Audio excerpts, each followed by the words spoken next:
So are you all in different places on this bill? Some support it, some support mining, others are just completely against the whole idea of mining?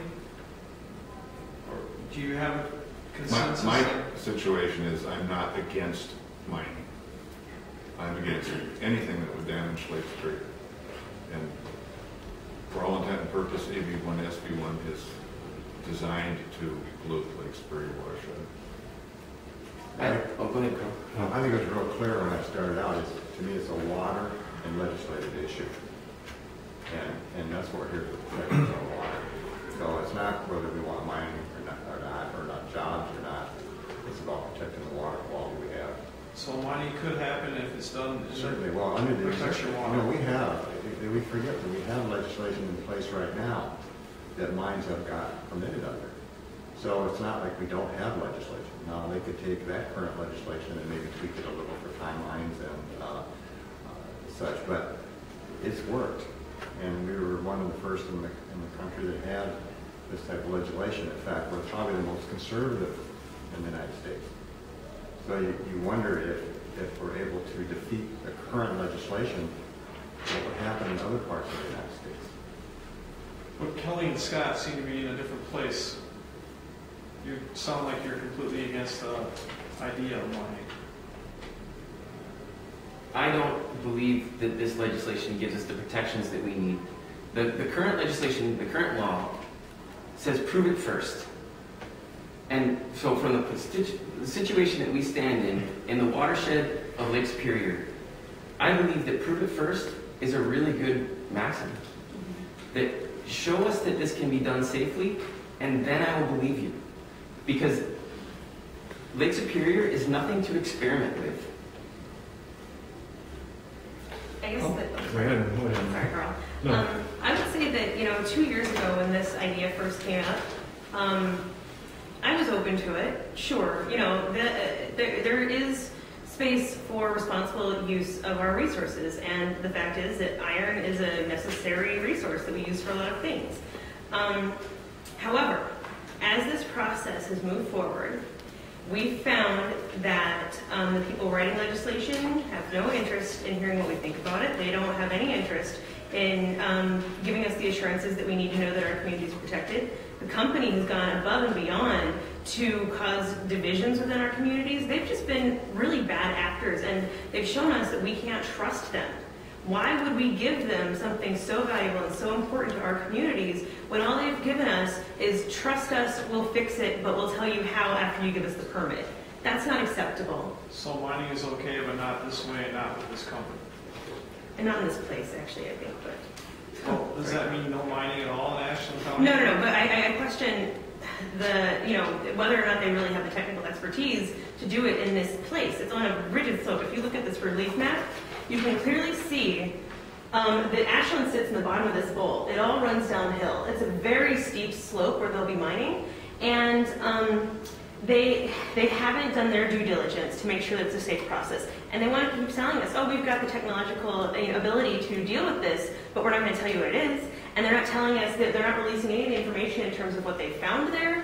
But this place is a very special place, and it affects our entire watershed. And I don't think that it's appropriate to move forward until we have the evidence that it can be done in front of us. It's not even worth talking about. I'm a retired United Methodist minister, and part of my understanding and much in the Christian faith is that people are error-prone. We make mistakes. In the Christian faith, we call it sin, right? We all fall short of the glory of God. We fail. And I think part of this process that we're going through is the expectation that we hear from the mines is that there will be no failure. And that is just not, our human nature to be that way. And the questions I have asked is, what happens when something goes wrong? And there's nothing in this bill at all that speaks to that. What I heard was that when something goes wrong, we would have to go to court. It would probably have to be a federal court, and the company itself would have there's no blame involved in it. There's nothing to stop it when something goes wrong, and that's my problem. is that I wouldn't sign something like that saying that I'm never going to make another mistake in the next 30 years, right? Would you? Yet they are, because there's a lot of money involved in this, and that's my problem. There's one side benefit to this whole AB1, SB1, and there are going to be, whether the mine goes in or not, there's going to be a whole lot of jobs created for attorneys between DC, Madison, and our end of the world. That's the only jobs that I see coming. I believe in terms of unified, we are 100% unified in the protection of the water. And I'm glad you asked that question, because the one other piece that I want to speak directly to what you said is that we've got this resource there that is everyone is claiming to be so incredibly valuable. But unfortunately what this legislation does is the purpose of this legislation is to decrease the cost of extracting it, externalize the cost of extracting it in order to make it profitable. So if this resource is as valuable as we say that it is, then we need to wait until the resource is valuable enough to make sure that we extract it correctly. So if we are externalizing all the costs, which is what this bill does, what we're doing is we're providing this opportunity to a mining company to be more profitable. But will this resource not be potentially more valuable when we really truly need it?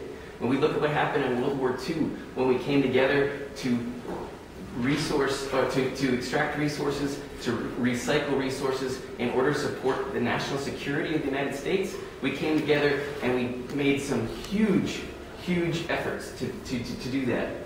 Right now, the market for taconite is in China. And so what we're saying is that the market that will support this right now is a market for taconite in China, and that is the market that we are going to use to determine whether or not we should extract this mineral out of the Penokee Mountains. And so I think that we need to really look at the inherent value of this resource and say, if it's as valuable as we say that it is, then let's make sure that we put the protections in place. It may cost a little bit more, but if you look at how much iron ore costs per ton, and you look at how much water costs per quart, I think that the resource cost-benefit analysis kind of stands for itself. I think one of the best things this bill has done is brought all of us together in the northern part of our state. You have elected officials standing here, but in our county boardroom and in the city halls, we have multi-generations coming together on this issue. We have grandmothers testifying before us. We have young children talking to us about this issue. It has brought us together, and it has strengthened our resolve to work on this. Unfortunately, there's not been a public hearing up in the affected area, close to Lake Superior, on this bill. There was a public listening session that Senator Jopp, Representative Bewley, and a variety of other folks came up on. I think it was February 9th, Saturday. Went for 11, 12 hours. Approximate numbers were, there were about 100 people that testified. There were 200 and some, maybe 250 there. About 94 or 95 were against AB1. Some were dead set against the mine, but the bulk of them were against the regulations being proposed. A few folks were in favor of it. Everybody was treated equally by the legislators who were there. I mean, there was no derision. Everybody had a chance to speak their mind and feel good about it. What I took away from that, of the several people that were very much in favor, when you really listen to what they're saying, several of them are saying that they need more jobs in their area. And this is the only thing that they have felt has been offered to them, whether it's by the state, the feds, their own local government, whatever.